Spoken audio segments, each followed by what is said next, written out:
على عباده الذين اصطفى أما بعد فعن ثوبان رضي الله عنه قال لما نزلت والذين يكنزون الذهب والفضة ولا ينفقونها في سبيل الله فبشرهم بعذاب أليم كنا مع النبي صلى الله عليه وسلم في بعض أسفاره فقال بعض أصحابه نزلت في الذهب والفضة لو علمنا أي المال خير فنتخذه فقال أفضله لسان ذاكر وقلب شاكر وزوجة مؤمنة تعينه على إيمانه رواه أحمد والترمذی۔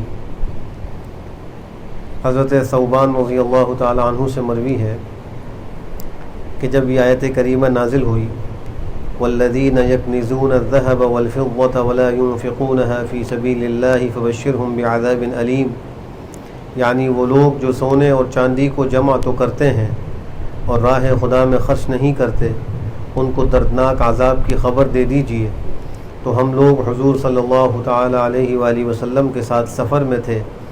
بعض صحابہ نے عرض کیا کہ مذکورہ آیت سونے اور چاندی کے بارے میں نازل ہوئی ہے اور ہم نے ان کے بارے میں حکم کو پہچانا اور ان کی مذمت کو بھی جان لیا۔ کاش کہ ہم یہ جانیں کہ ان کے علاوہ کون سا مال و دولت بہتر ہے تو ہم اسی کو حاصل کرنے کی کوشش کرتے۔ تب آپ صلی اللہ تعالی علیہ وآلہ وسلم نے فرمایا کہ دنیا کی عظیم الشان دولت ذکر کرنے والی زبان، شکر کرنے والا دل اور ایمان والی ایسی بیوی ہے جو اپنے شوہر کو ایمان و اعمال پر آمادہ کرے اور معاصی سے روکے۔ اللہ سبحانہ و تعالیٰ نے مال و اسباب کو دنیا کی ضروریات کی ادائیگی کے لیے ایک بہت بڑا سبب قرار دیا ہے، بہت بڑا سبب۔ لیکن اس میں جو کوتاہی ہو رہی وہ یہ کہ ضرورت اور مقصد کے فرق میں ہم سے غفلت ہو رہی۔ دنیا کو قرآن و حدیث ہماری ضرورت بتلاتے ہیں اور اعمال صالحہ، ایمان، آخرت کی تیاری، اس کو قرآن و حدیث مقصد بتلاتے ہیں۔ جو چیز ضرورت ہو اس کے ساتھ ضرورت والا معاملہ کرنا چاہیے اور جو مقصد ہو اس کے ساتھ مقصد جیسا سلوک کرنا چاہیے۔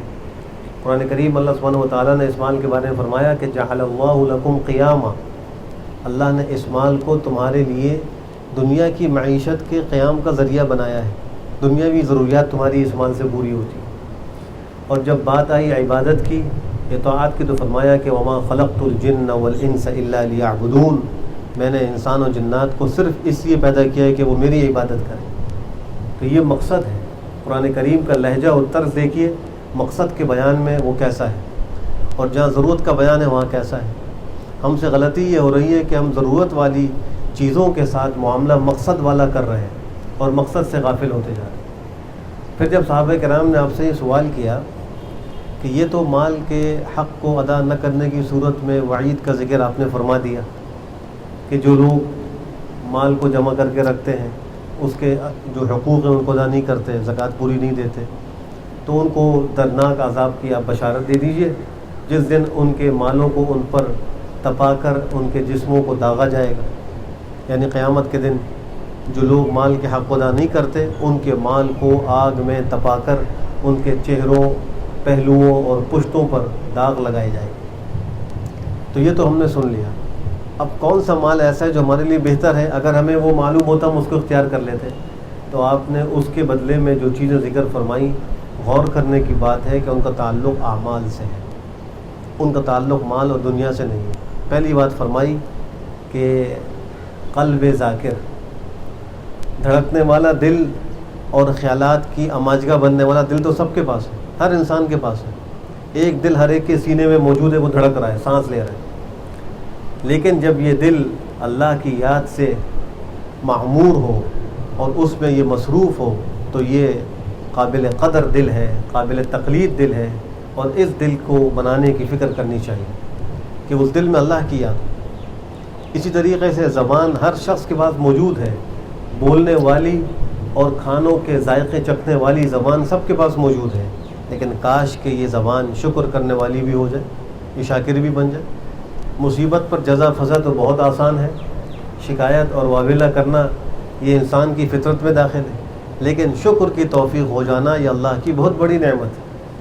تو آپ نے فرمایا کہ جو چیزیں تمہارے لیے بہتر ہے ان میں پہلی چیز قلب ذاکر، اس کو بنانے کا اہتمام ہونا چاہیے، دوسری چیز لسان شاکر، شکر کرنے والی زبان، اور تیسری چیز ایمان والی بیوی جو انسان کے لیے معاون ہو دین کے اندر، اس کے ایمان میں، طاعت و عبادت میں، حلال کمانے میں اس کی معاون بنے.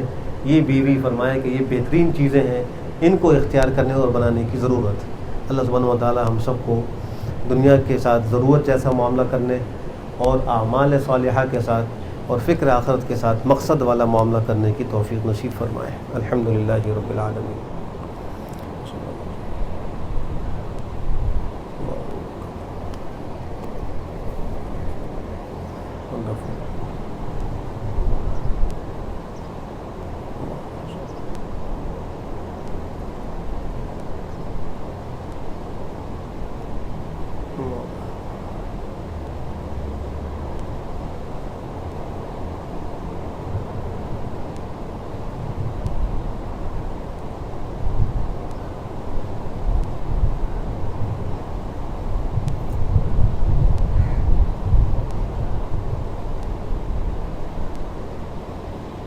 برحمتک یا ارحم الراحمین.